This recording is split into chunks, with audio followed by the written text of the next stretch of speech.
Ladies and gentlemen, good morning. Western civilization, and the United States in particular, is at risk. I say this because this is exactly what happened to my country 45 years ago. Iran, you might say, was the testing grounds for what my late father called the unholy alliance of the red and the black, radical Marxism and radical Islamism. These two ideologies converged not to create, but to destroy. Indeed, to destroy the very notion of Iran. As the Ayatollah Khomeini himself, upon his return to Iran, said, "Patriots are of no use to us. We need Muslims. Islam is opposed to nationalism, because nationalism means we want a nation, nationhood, and not Islam." He quickly put his ideology into action. Our National Consultative Assembly became the Islamic Consultative Assembly. Our conventional National Army was shunned in favor of the Islamic Revolutionary Guard Corps. The lion and sun symbol, which adorned our national flag for centuries, was replaced with Allahu Akbar. This united front of Marxists and Islamists took hold of my homeland, but was never satisfied with just taking over Iran, as these two ideologies do not believe in the concept, much less the border of a nation. Indeed, the Islamic Republic in Iran does not view itself as defending or limited to the borders of the Millat, or the Iranian nation, but rather the Ummat, or the Islamic Brotherhood. This expansion has gone far beyond the Middle East. Every day, we see graphic, distressing images of the consequences this regime's expansion has brought all the way to Europe and the West. From looting universities that were once the envy of the world, to supporting terrorist cells taking hold in Europe, to attempting to annihilate Israel, to expanding its criminal footprint to Latin America. This is not an accident. This is the Islamic Republic's political strategy. I invite you to read yesterday's statement and grave warning from the Director of National Intelligence on this matter. Sadly, this has all too often been ignored by many in the mainstream media and the fellow travelers who have come to dominate the commentariat class. Even this week, we are seeing this fifth column of the Islamic regime rear its ugly head in the media to try to convince you that the Islamic Republic's new president is a reformist. He is no such thing. He is nothing but a loyalist and lackey of this regime, and a proponent of its radical imperialist ideology. As he publicly wrote to the Hezbollah Secretary General, reiterating the regime's commitment to its proxies and their terror just this week. Indeed, the rise of radical Islam around the world can be traced directly back to the success of the Islamic Revolution in Iran and the establishment of this usurping anti-Iranian regime, backed by a minority and sustained through oppression and violence. The problem that began in Iran must be ended in Iran. But do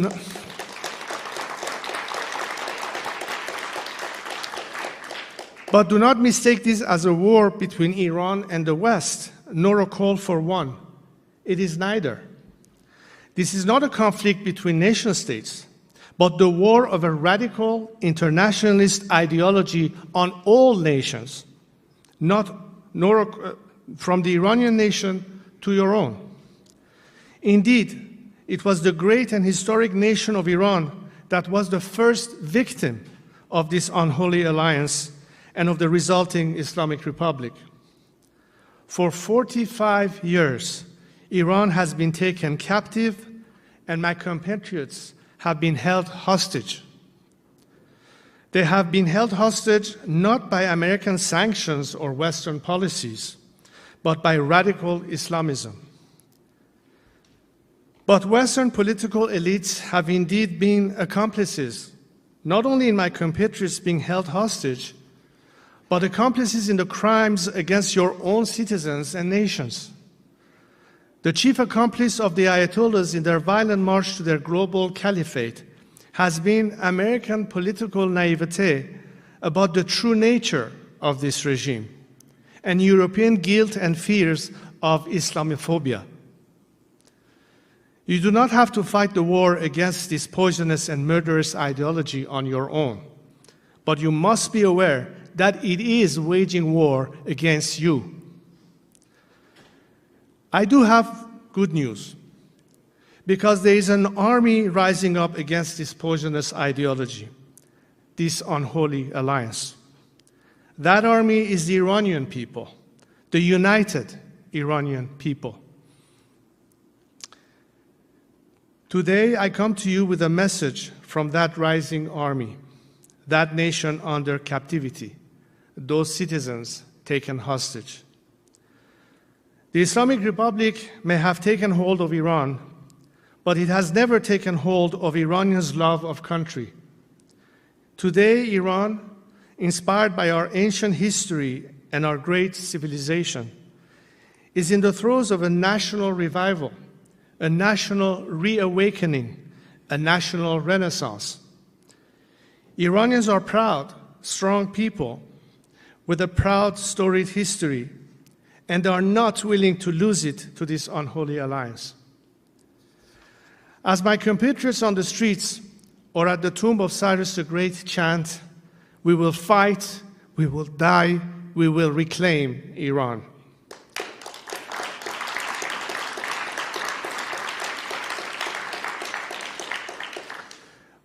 But there are those who stand against them. There are global interests who would rather see the Islamic regime in Iran stay in power. They are making too much money, taking too much advantage, or perhaps it's simply too convenient.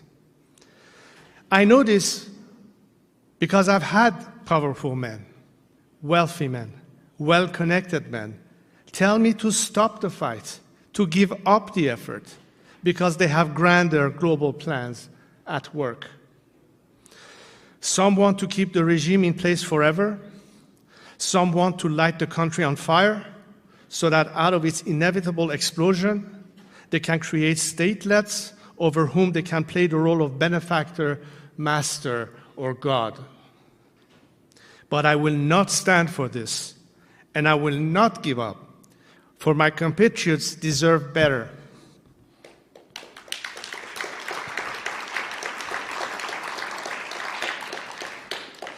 But do not be mistaken. This national reawakening is an Iranian project, not something to be cooked up in Washington, London, Berlin, or Paris. So why am I here with you today? I am here with a message from my compatriots, a message from the Iranian nation. My friends, the people of Iran would like to see you in the United States as a partner. Their message is that they seek not an entangling alliance, but an alliance of shared values and mutual interest, one which will serve Iran's true national interests and your own. Indeed, Iran is one of the few foreign policy questions where the United States can squarely align its interests with its values. While its dictator has attempted to brainwash Iran's youth with daily calls of death to America, my compatriots take to the streets and say, death to the Islamic Republic. And our enemy is right here. You lie when you say it's America.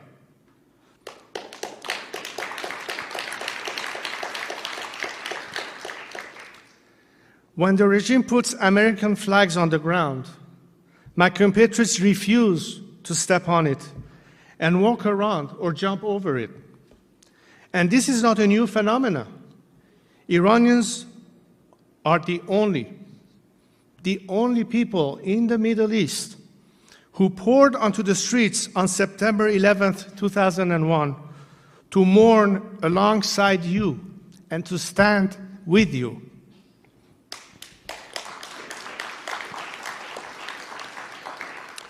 They have continued to see both their compatriots and yours killed in aimless conflicts the Islamic Republic has brought about in the Middle East. And they are offering you a solution to free yourselves of these conflicts, rebalance the region, and solve the issues of the Middle East with a Middle Eastern solution.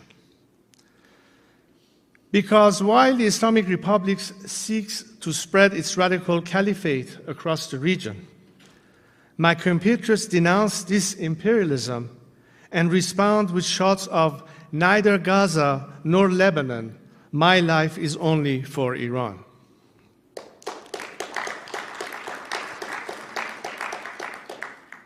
They are tired of having their once radiant country run like a radical cause.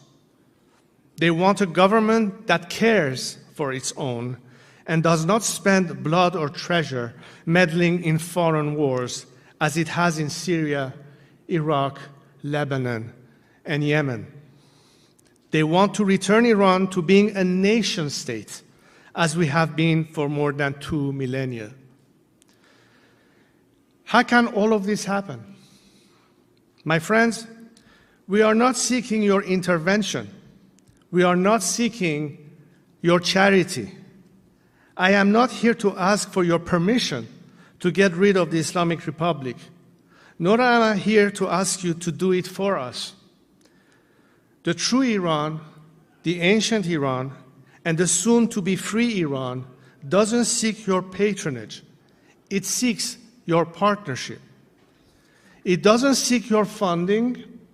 It seeks your friendship, because our interests are aligned in the most unique of ways. So, as opposed to the growing threat of this unholy alliance of the red and the black, what, my friends, might a partnership with the Iranian nation look like? What will it look like when the sovereignty over our ancient nation is returned to its true sovereign, the Iranian people? Iran will once again be the anchor of peace and stability in the Middle East, so you can finally bring your boys and girls home from faraway lands, but with dignity.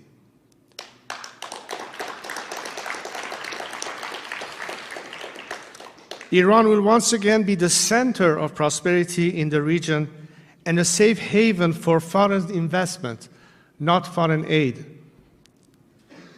Iran will once again be an ally of the United States and a close partner of both Israel and the Arab states, and see the Abraham Accords hopefully grow to the Cyrus Accords.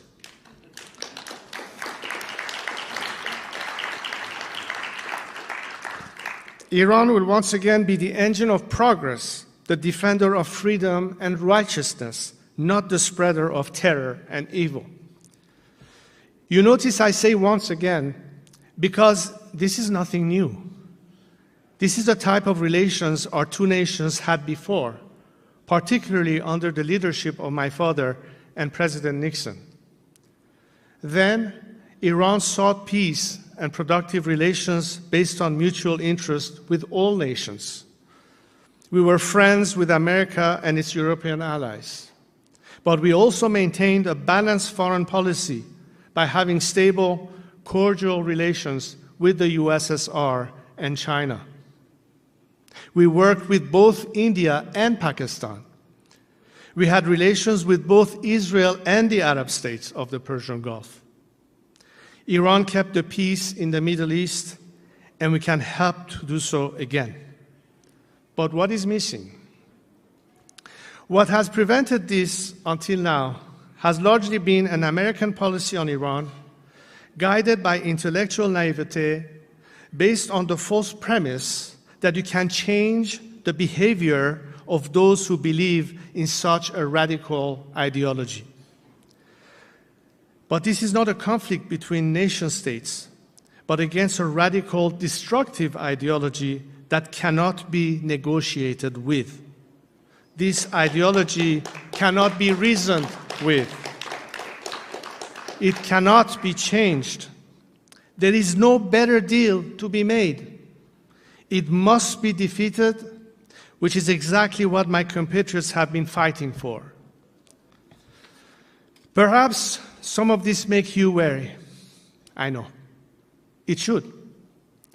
Some conversations like this in decades past have led your political leadership down the wrong road. In Afghanistan, when 70% of the country's post-Taliban tribal parliament wanted to restore the constitutional monarchy of Zahir Shah because his people saw him, even in his old age, as a symbol and source of national unity, the American administration denied this national claim and this sovereign right. By forcing an inauthentic Western construct on a society with its own traditions, norms, and means of governance, the result was corruption, chaos, and collapse of the state.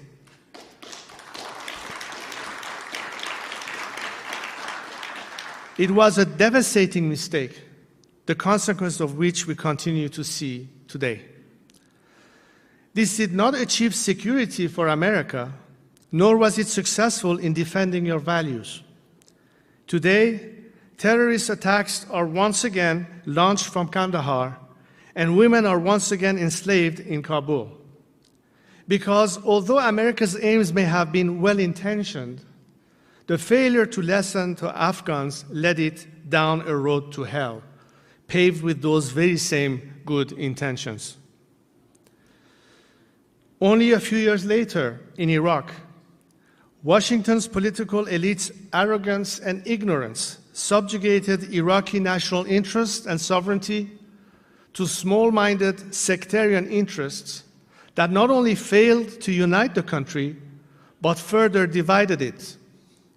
Citizens of Iraq were forced to see themselves not as Iraqis first and foremost, but as members of their religious sect, their ethnic group, or their clan, before seeking themselves as co-equal citizens of their nations. And let us not forget that all of this was brought about with military force. Let me make myself clear. That mistake should not be repeated in Iran, and I will not stand for those radical few who might advocate it, Iranians or Americans.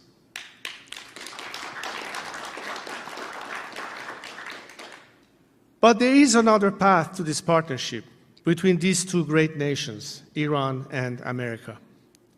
A path that rejects appeasement of the radical Islamists who have taken Iran hostage and are taking their war to you, right here on American soil. A path that rejects war and the imposition of inorganic Western construct on a proud and ancient nation. This new path, this third way, requires maximum pressure on the Islamic Republic and maximum support for the Iranian people. Iranians are not seeking a handout. They do not want you to change their regime for them. They are fighting on the streets and cities of Iran for their right to life, liberty, the pursuit of happiness, and to reclaim their most treasured inheritance, their nation.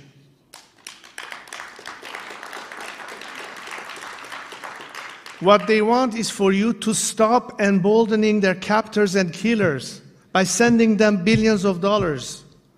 And as opposed to bring about peace through strength, bringing about chaos through weakness and appeasement.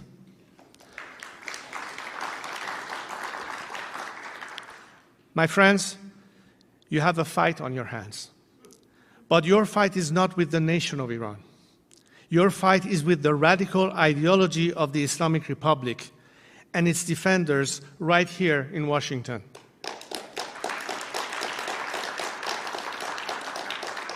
But you are not alone in that fight, because it is the same fight Iranians are fighting every day on the streets of my country. In the fight between the Islamic Republic and Iran, my compatriots have chosen to step forward, to accept the call of history, and fight to reclaim their nation. So have I, and I hope you will join us. For as Burke said, when bad men combine, the good must associate, else they will fall one by one.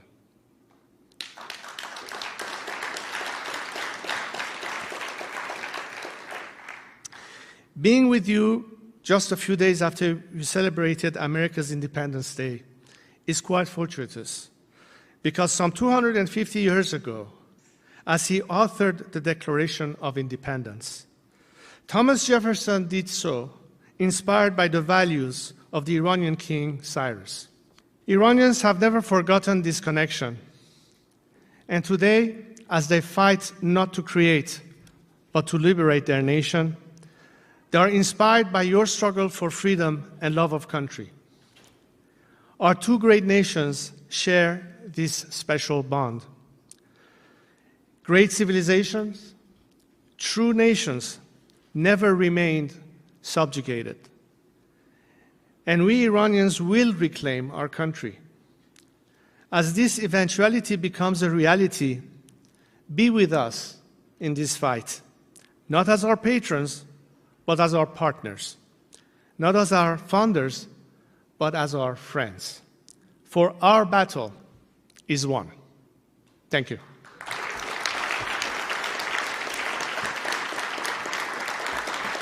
Thank you very much.